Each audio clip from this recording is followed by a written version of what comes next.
नमस्कार साथियों। हम जो इग्नू BHIC 132 के इम्पोर्टेंट प्रश्नों की सीरीज कर रहे हैं, उसी सीरीज में आज का नेक्स्ट प्रश्न है यूनिट 3 का। पुष्यभूति वंश तथा हर्ष साम्राज्य के उदय एवं विस्तार का वर्णन कीजिए। भूमिका में के गुप्त साम्राज्य के पतन के बाद उत्तर भारत में राजनीतिक विखंडन की स्थिति उत्पन्न हुई और अनेक अक्षत्रिय शक्तियाँ उभरने लगी। इसी परिवेश में पुष्यभूति वंश का उदय हुआ। प्रारंभ में इस वंश का केंद्र स्थानेश्वर था।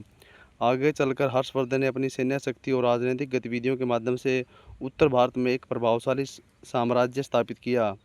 फर्स्ट पॉइंट में रहेगा पुष्यभूति वंश का उदय। पुष्यभूति वंश का प्रारंभिक केंद्र थानेसर था। इस वंश के शासकों ने धीरे धीरे अपने राजनीतिक शक्ति को मजबूत किया।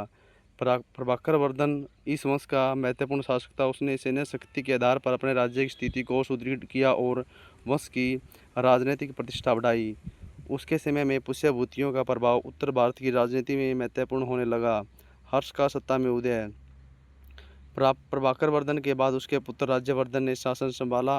उस समय उत्तर भारत में विभिन्न राज्यों के बीच संघर्ष चल रहा था। राज्यवर्धन की मृत्यु के बाद उसके छोटे भाई हर्षवर्धन ने लगभग 606 ईस्वी में सत्ता संभाली। हर्ष ने कठिन राजनीतिक परिस्थितियों के सामना करते हुए अपने राज्य को संगठित किया और पुष्यभूति शक्ति को व्यापक रूप प्रदान किया। थर्ड पॉइंट है हर्ष की राजनीतिक एवं सैन्य गतिविधियाँ। हर्ष ने अपनी शक्ति बढ़ाने के लिए विभिन्न राजनीतिक और सैन्य गतिविधियाँ की। उसने उत्तर भारत की अनेक शक्तियों के साथ संघर्ष किया और अपने प्रभाव का विस्तार किया। गौड़ के शासक शशांक के साथ उसका संघर्ष विशेष रूप से महत्वपूर्ण था। हर्ष की राजनीतिक गतिविधियों के कारण उत्तर भारत में उसका प्रभाव बढ़ता गया और कन्नौज उसके साम्राज्य का प्रमुख राजनीतिक केंद्र बन गया। नेक्स्ट पॉइंट है हर्ष साम्राज्य का विस्तार। हर्ष के परिणामस्वरूप उसके प्रभाव का विस्तार उत्तर भारत के विस्तृत क्षेत्रों तक हुआ। पंजाब, गंगा यमुना क्षेत्र, राजस्थान के कुछ भाग, मगध तथा पूर्व भारत के कुछ क्षेत्रों में उसकी राजनीतिक शक्ति स्थापित हुई। कन्नौज उसके साम्राज्य का प्रमुख केंद्र बना। हर्ष ने दक्षिण भारत की ओर भी विस्तार का प्रयास किया, लेकिन उसका सामना चालुक्य शासक पुलकेशिन द्वितीय से हुआ। इस संघर्ष में हर्ष को सफलता नहीं मिली और नर्मदा नदी उसके दक्षिण विस्तार की सीमा बन गई। इस प्रकार उसका साम्राज्य मुख्यतः उत्तर भारत तक सीमित रहा। निष्कर्ष में लिखेंगे पुष्यभूति वंश का उदय गुप्त साम्राज्य के बाद की राजनीतिक परिस्थितियों का महत्वपूर्ण परिणाम था। प्रभाकर वर्धन और राज्यवर्धन के बाद हर्षवर्धन ने इस वंश की शक्ति को व्यापक रूप दिया।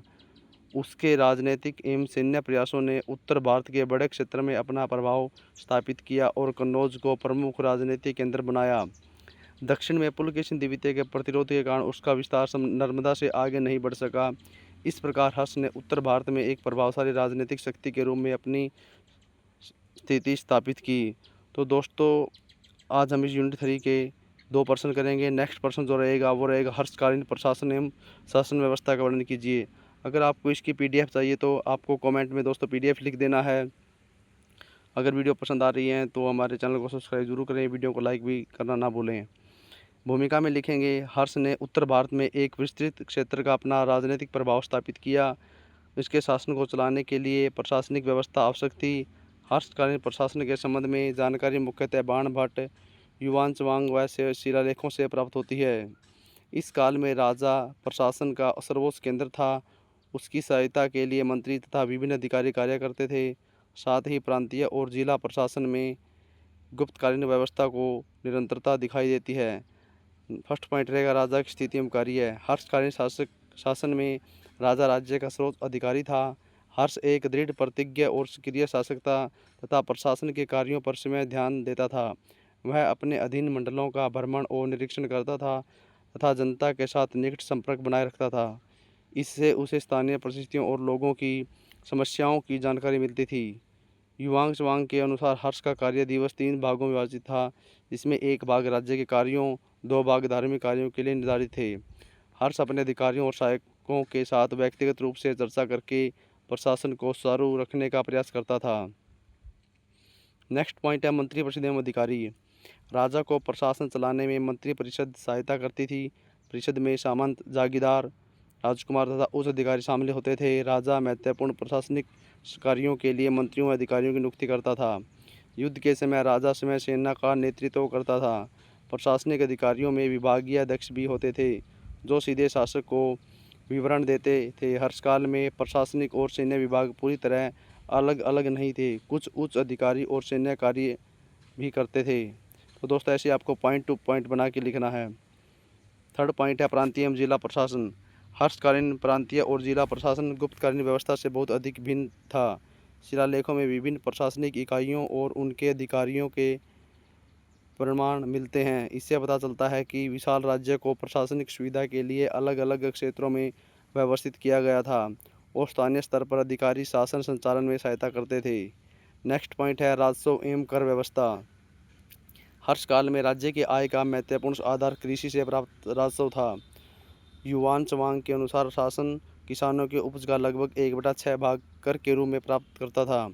कर व्यवस्था अत्यधिक कठोर नहीं थी और कर की दर सीमित थी।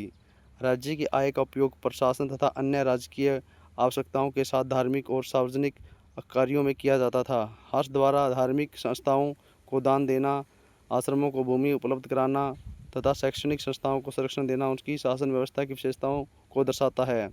नेक्स्ट पॉइंट है सामंत एवं राजनीतिक व्यवस्था। हर्ष काल में सामंतों और अधीनस्थ शासकों की भूमिका महत्वपूर्ण थी। वे अपनी निष्ठा और सैन्य सेवा के माध्यम से शासक के प्रति सहयोग व्यक्त करते थे। हर्ष अपने पड़ोसी राज्यों के साथ महत्वपूर्ण संबंध भी रखता था।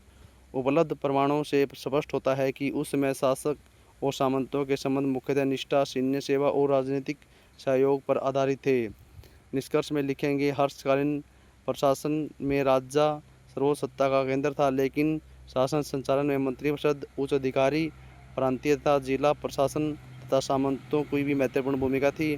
हर्ष समय प्रशासन की निगरानी करता था और अपने राज्य के विभिन्न भागों का निरीक्षण करता था। कृषि उपज का लगभग 6वां भाग राजस्व के रूप में लिया जाता था तथा प्रशासनिक व्यवस्था में गुप्तकालीन परंपराओं की निरंतरता दिखाई देती थी।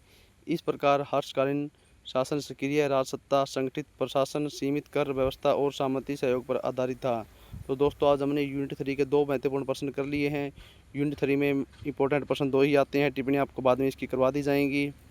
अगर आपको हमारी वीडियो पसंद आ रही है तो वीडियो को लाइक करना ना भूलें। कमेंट में पीडीएफ लिख देना है, पीडीएफ चाहिए तो, और चैनल को सब्सक्राइब कर लें।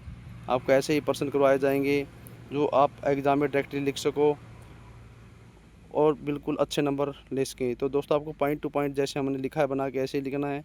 भूमिका ज़रूर लिखें, निष्कर्ष भी ज़रूर लिखें प्रश्न का। वीडियो देखने के लिए धन्यवाद दोस्तों। जय हिंद, जय भारत।